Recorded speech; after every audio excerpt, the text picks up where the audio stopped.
There is a particular kind of darkness that lives at the intersection of brilliance and ambition, the kind that doesn't announce itself with a snarl or a gun, but with a smile, a handshake, and a patience so deep it could bury mountains. The men and women in this story weren't just criminals, they were architects. They built empires with their bare hands, systems so complex that entire governments struggled to understand them, let alone dismantle them. They ran cities, they moved billions, they ordered violence the way you order coffee, casually, without a second thought, and always with the expectation that it would be delivered exactly right. And yet, every single one of them fell, not because law enforcement was smarter, not because the system worked perfectly, but because, at some point, the most dangerous person in the room made a choice so inexplicably reckless, so laughably avoidable, that it unraveled everything they had spent decades building. The T is real. Genius has a blind spot, and that blind spot tends to be ego. This is the story of 10 of the most powerful criminal minds the world has ever seen. 10 empires, 10 catastrophic mistakes, and 10 very long sentences. Case 1. Lucky Luciano and the mistake of underestimating a prosecutor. Before we say his name, let's paint the picture. In the 1930s, there was a man who restructured organized crime in America the way Steve Jobs restructured the tech industry, completely, efficiently, and with an absolute disregard for anyone who stood in his way. He didn't just run a gang, he invented the Commission, a governing body for the American Mafia that coordinated power between the 5 families of New York and criminal organizations across the country. He turned chaos into a corporation. He was, no cap, the most consequential figure in American organized crime history. His name was Charles Lucky Luciano. Born Salvatore Lucania in Lercara Friedi, Sicily in 1997, Luciano arrived in New York as a child with his family, who were chasing the dream that America dangled in front of every immigrant. Work hard and the doors will open. But the doors on the Lower East Side didn't open for Sicilian kids with accents and empty pockets.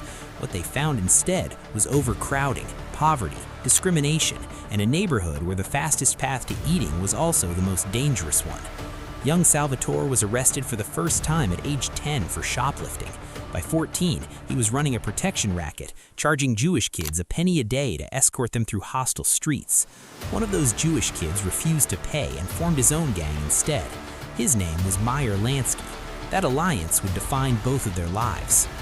Luciano rose through the ranks of the 5 Points Gang, surviving street wars, Prohibition's lawless gold rush, and several attempts on his life, including one particularly savage beating in 1929 when he was kidnapped, stabbed, and left for dead on Staten Island.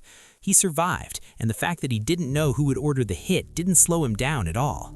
By 1931, he had orchestrated the murders of 2 old-school mafia bosses, Joe Masseria and Salvatore Maranzano, in a coordinated power play so bold it reshaped the entire landscape of organized crime. The old guard was gone. Luciano installed himself at the top and built the Commission. He was untouchable. Or so he thought. His most notorious move came during Prohibition, when he partnered with Meyer Lansky and Benjamin Bugsy Siegel to create a criminal network that smuggled liquor, ran gambling operations, and controlled prostitution rings across New York City. His vice operations alone generated tens of millions of dollars annually. He lived in the Waldorf Astoria under an assumed name, dressed impeccably, and maintained a veneer of legitimate business that insulated him from prosecution. He bribed police officers, judges, and politicians with surgical precision. He was a ghost in a tailored suit. Then came the mistake.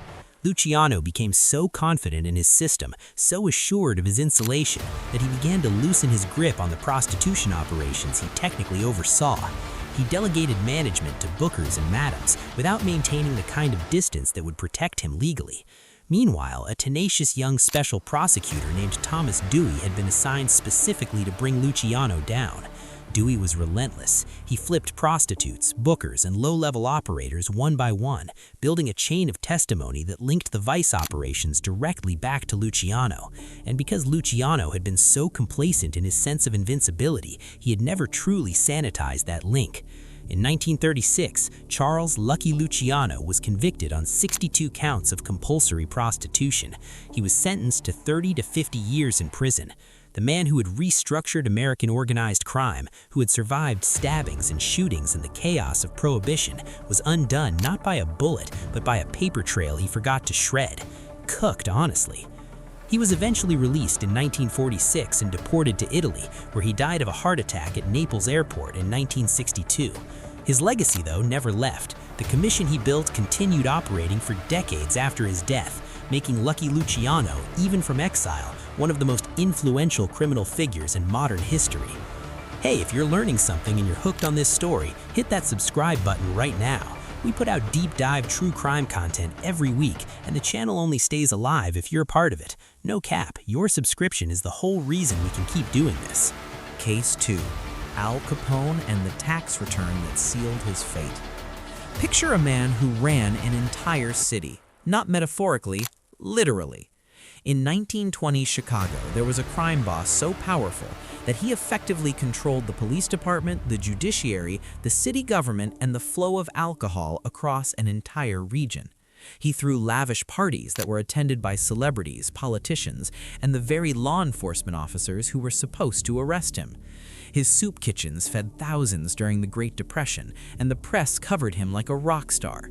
He was simultaneously the most feared and, in some warped way, the most beloved figure in Chicago's public life. His name was Alphonse Gabriel Capone, Al Capone, Scarface. Capone was born in Brooklyn in 1909, the fourth of 9 children of Italian immigrants. His father was a barber, his mother a seamstress. They were working people, dignified and hard-working in a neighborhood that didn't always reward dignity. Al was bright, genuinely sharp, but school bored him and the streets fascinated him. He dropped out at 14 after striking a teacher. It was a decision that would define everything that followed.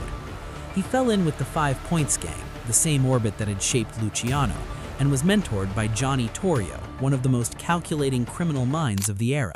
When Torrio was nearly assassinated in 1925, he handed the entire Chicago outfit to his protege and retired. Capone was 26 years old and running one of the most powerful criminal organizations in the country. His rise coincided perfectly with Prohibition, which transformed alcohol from a legal commodity into a black market gold mine. Capone's operation supplied beer and liquor to thousands of establishments across Chicago, and he ruthlessly eliminated competition. The St. Valentine's Day Massacre of 1929, in which 7 members of the rival North Side gang were lined up in a garage and executed, bore all the hallmarks of Capone's method: choreographed, brutal, designed to send a message that no one in the city could ignore. Though Capone was never legally connected to the massacre, everyone, including law enforcement, knew. He also ran gambling operations, brothels, and a wire service for horse racing results that gave him leverage over bookmakers across the Midwest. At his peak, the Capone organization generated an estimated $60 million annually, roughly $1 billion in today's currency. To be honest, the scale of it is almost incomprehensible. But here's the mistake that brought it all down, and it is genuinely one of the most ironic collapses in criminal history.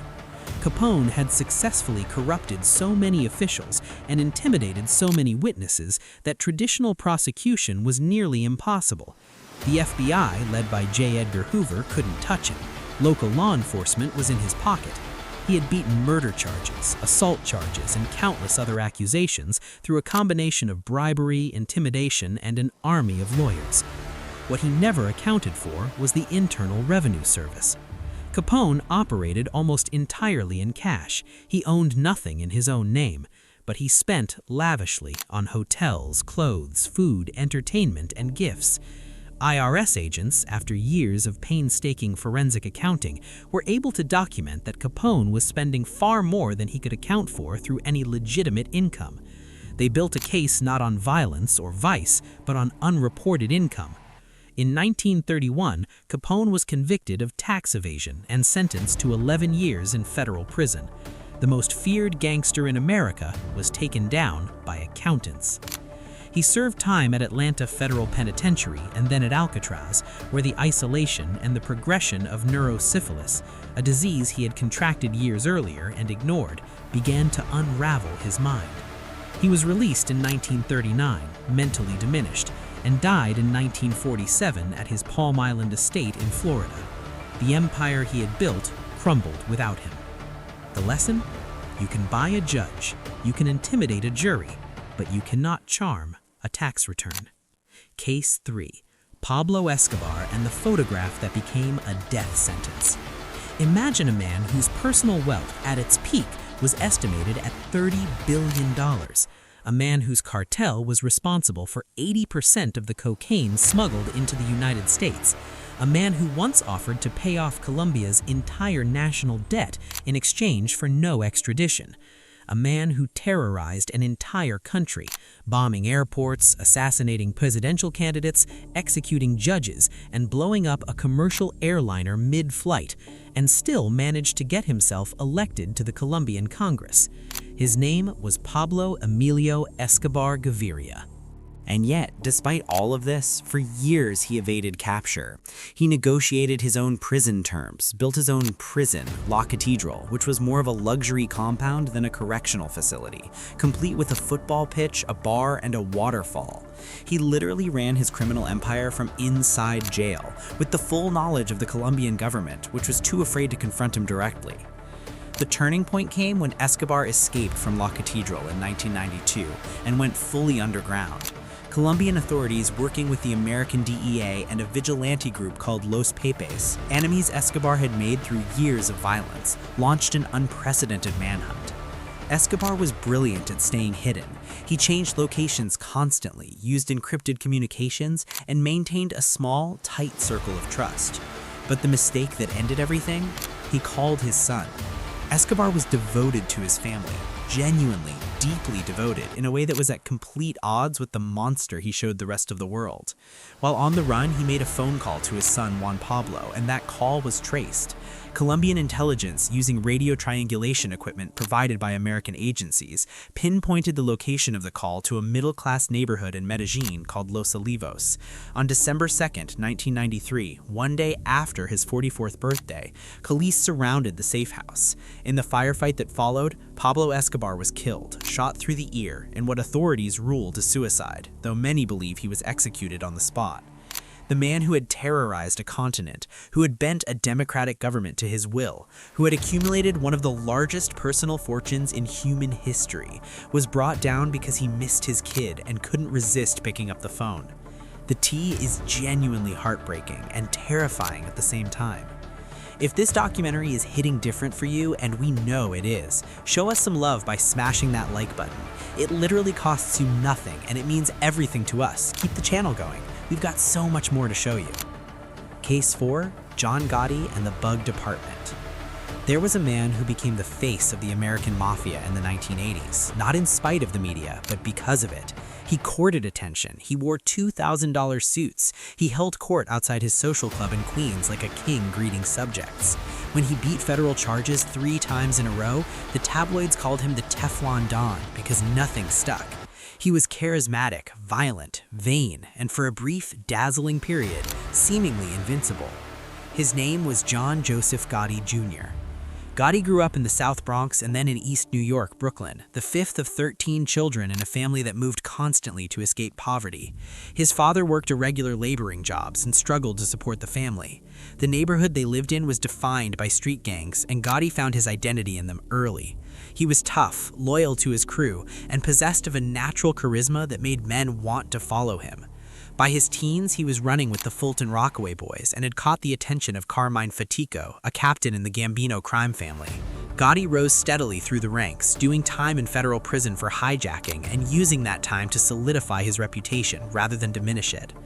The move that truly launched his ascent was audacious, even by mob standards. In 1985, Gotti orchestrated the assassination of Gambino boss Paul Castellano outside Sparks Steakhouse in Midtown Manhattan, without commission approval, which was essentially the gravest rule violation in the organized crime playbook. But it worked. Gotti installed himself as boss and embarked on the most visible reign in Mafia history. His operation was deeply violent. The murder of fellow mobster Robert DiBernardo in 1986, the killing of Leo Capo Louis Milito, a reign of extortion, loan sharking, and labor racketeering that reached into construction, garbage collection, and the garment industry across New York City. Gotti moved through the world with a swagger that was both magnetic and reckless, and he knew it. The problem was he loved the attention too much to tone it down. And then the FBI did something very simple. They rented the apartment above the Ravenite Social Club in Little Italy, the place where Gotti held regular meetings, and installed listening devices. Gotti, who had always been careful about being surveilled on the street, had become comfortable inside the Ravenite. He talked freely, he implicated himself and others in murders. He criticized his underboss, Sammy the Bull Gravano, in terms that were later be played back to Gravano as evidence of Gotti's contempt. That was the second mistake. When the government flipped Gravano, Gotti had essentially handed them the ammunition. Gravano, facing murder charges himself, decided to cooperate, and he cited the wiretapped conversations of Gotti disparaging him as one of his motivations. The man who had beaten the feds 3 times was convicted in 1992 on murder and racketeering charges, sentenced to life without parole. John Gotti died in prison in 2002 of throat cancer. The Teflon Don, it turned out, was only Teflon until he forgot that someone was always listening. Case 5, El Chapo and the documentary that blew his cover. There was a man who escaped from maximum security prison not once, but twice. A man who built a tunnel network under the US-Mexico border so sophisticated that it included rail systems, ventilation, and electricity. A man who Forbes magazine listed among the world's most powerful people. A man who corrupted an entire nation's law enforcement infrastructure so comprehensively that his organization was essentially a parallel government. His name was Joaquin Archibaldo Guzman Loera, El Chapo.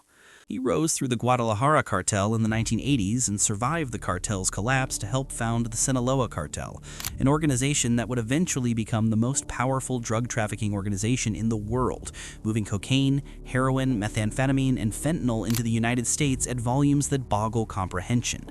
His logistical genius was genuine. The tunnel networks, the use of catapults to fling drug packages over border fences, the submarines, the bribes paid to officials at every level of Mexican government. At his peak, El Chapo's personal net worth was estimated at $1 billion. His reign was marked by extraordinary violence, wars with rival cartels, most brutally the Juarez cartel and the Zetas, that left tens of thousands dead across Mexico.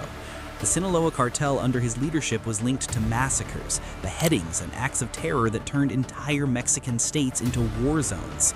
He escaped from Puente Grande prison in 2001, reportedly in a laundry cart, and from the Altiplano maximum security facility in 2015 through an elaborate tunnel dug directly beneath his cell. After the second escape, he was the most wanted man in the world. A mistake? Vanity and a misplaced trust in Sean Penn.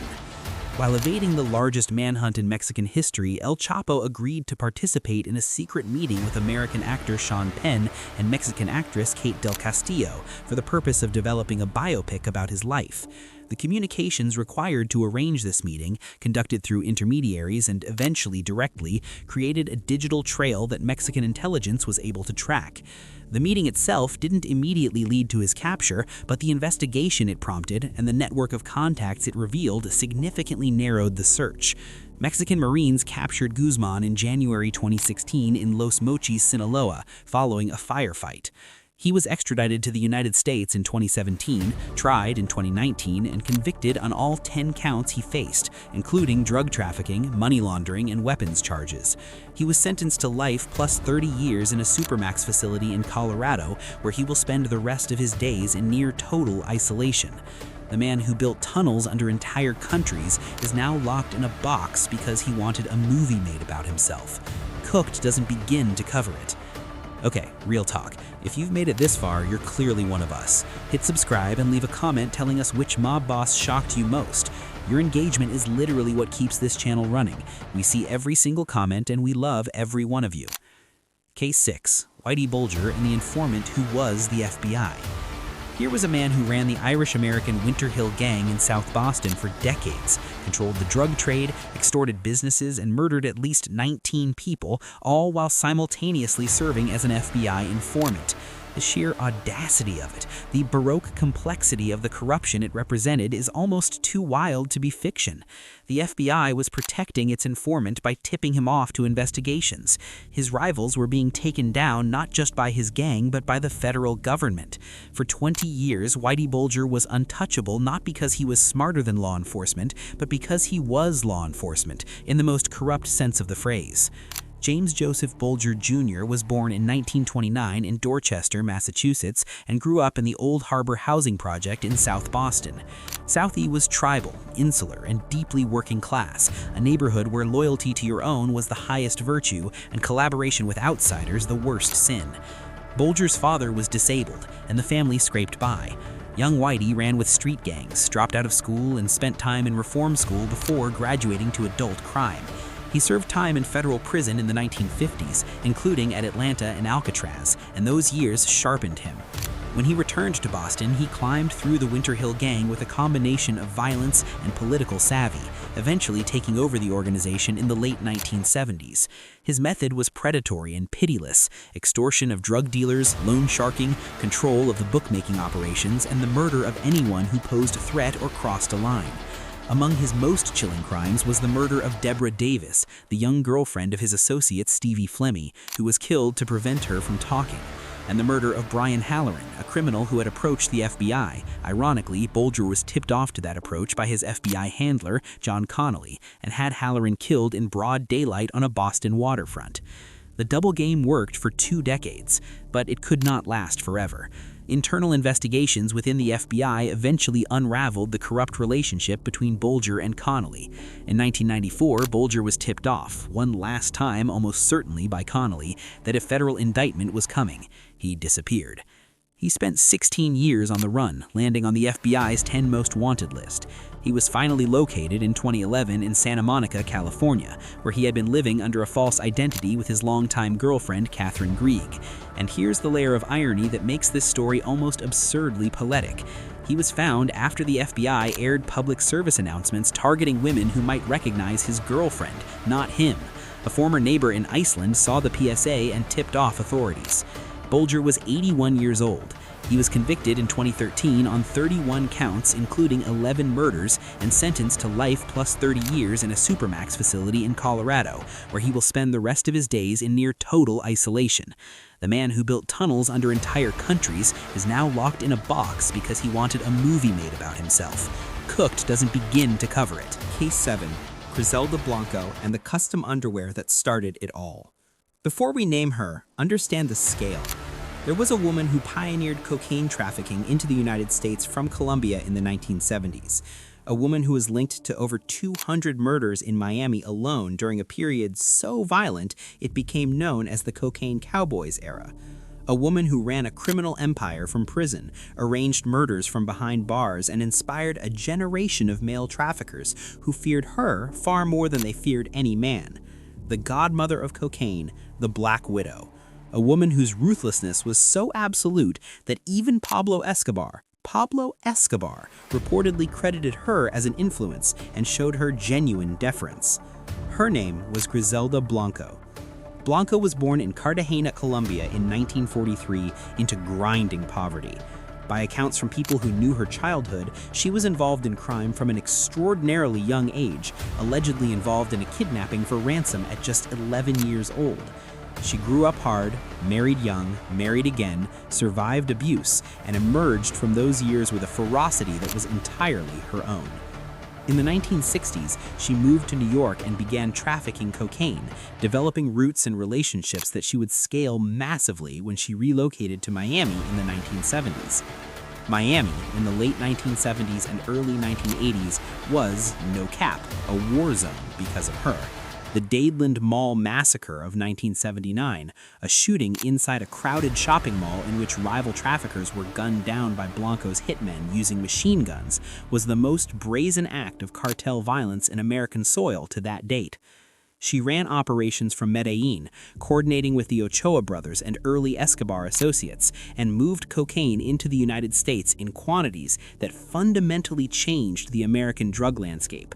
She was estimated to have trafficked more than 75 tons of cocaine into the country and accumulated a personal fortune of over $2 billion. The origin of the investigation that eventually brought her down has a peculiarly mundane quality given the scale of her crimes. In the late 1970s, DEA agents in New York were investigating Colombian smuggling operations and intercepted a shipment that contained cocaine, hidden inside specially designed underwear. The underwear had been custom-made, and the design was traced to a specific manufacturer. That manufacturer's records led investigators to Blanco.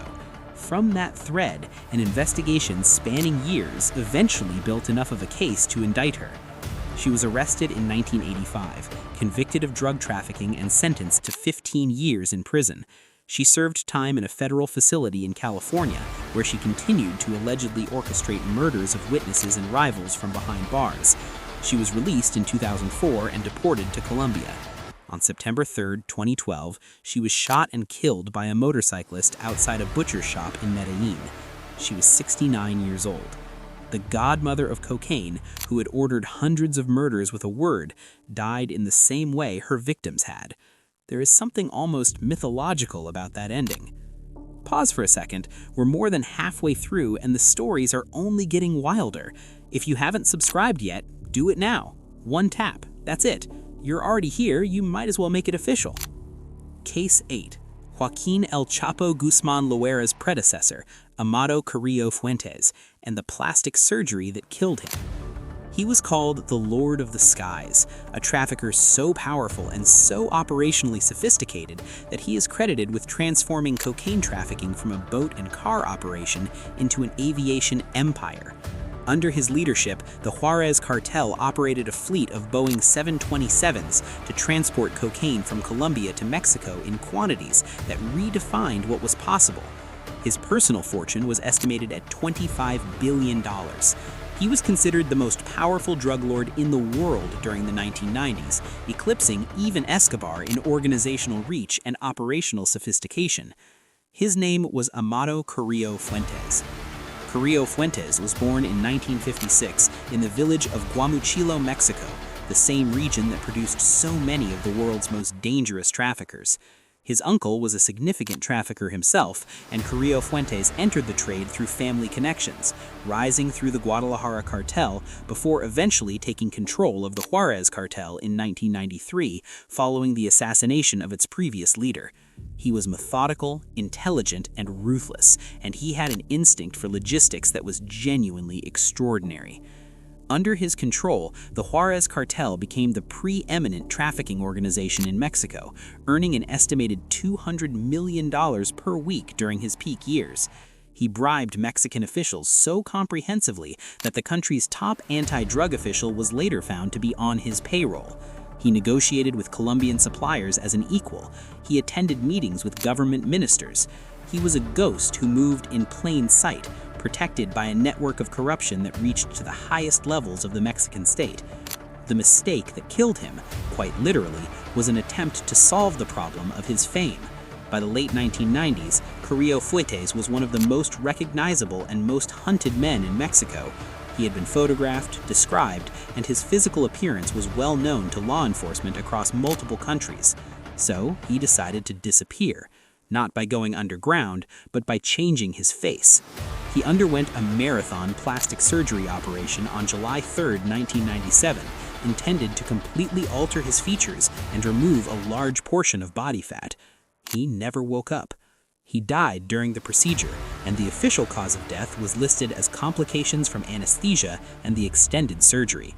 Given that the 3 doctors who performed the operation were later found dead, encased in concrete inside barrels, discovered months later, it is widely believed, though never proven, that the operation was deliberately botched by people within or connected to rival organizations.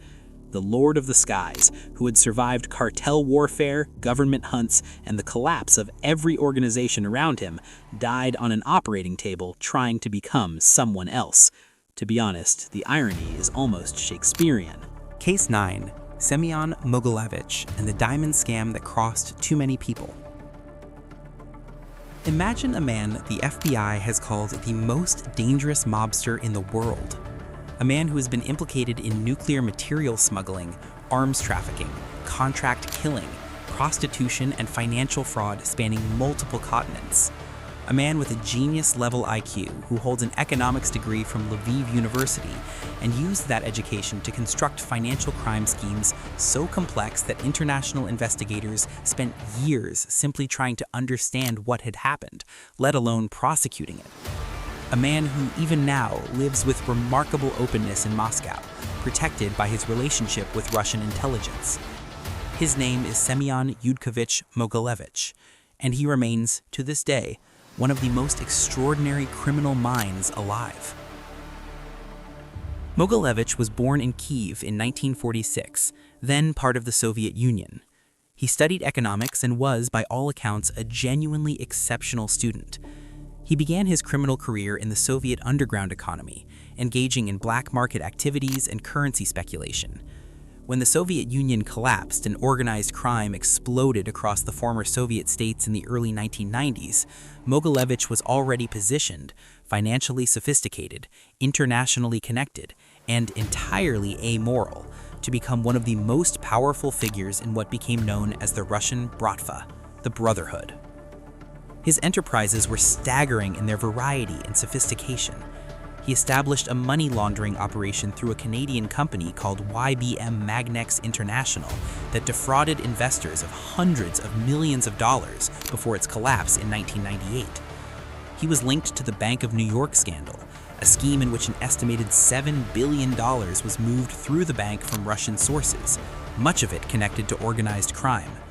He has been linked to arms dealing involving former Soviet military stockpiles, to the trafficking of women from Eastern Europe, and to the attempted acquisition of nuclear materials. The diamond scheme that briefly cracked his armor involved his fraud against Jewish emigres in the early 1990s. Mogilevich and associates convinced Jewish emigrants leaving the Soviet Union, people who were required by Soviet law to surrender their assets before emigrating, to entrust their valuables, particularly jewelry and diamonds, to Mogilevich's organization for safekeeping and eventual transfer. The assets were stolen. The victims, already vulnerable and displaced, lost everything. The scandal and subsequent investigations that arose from multiple victims' complaints created one of the first sustained international law enforcement efforts focused specifically on Mogilevich.